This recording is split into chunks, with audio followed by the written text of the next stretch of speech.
আজকে আপনাদের সাথে শেয়ার করব দেশি পিরানহা বারবিকিউ। হ্যালো এভরিওয়ান, আসসালামু আলাইকুম। কি অবস্থা, কেমন আছেন সবাই?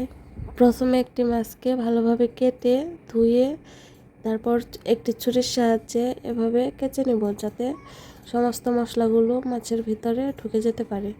এই তো এভাবে অনেক বড় বড় করে কেচে নেব।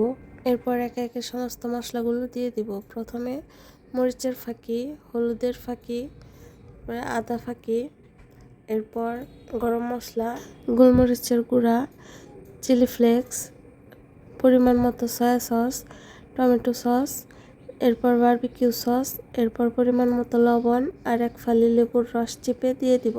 এরপরে সামান্য পরিমাণে তেল দিয়ে ভালোভাবে মাখাচাকা করে নেব। মশলাগুলো ভালোভাবে মেখে মাছের গায়ে ভালোভাবে লাগিয়ে নিতে হবে, যাতে প্রত্যেকটা কোনায় কোনায় মশলাগুলো পৌঁছায়।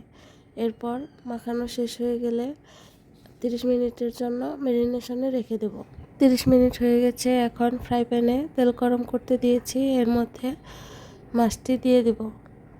এখন ভালোভাবে ভেজে নেব। মাছটি ভালোই বড় ছিল, কিন্তু ক্যামেরায় অনেক ছোট দেখাচ্ছে। এভাবে ভালো করে উল্টে পাল্টে ভেজে নিতে হবে। এতে করে মশলাগুলো মাছের ভেতরে ঢুকে যাবে আর খেতে অনেক সুস্বাদু হবে। এই পর্যায়ে বেঁচে যাওয়া মশলা মাছের গায়ে লাগিয়ে দিব।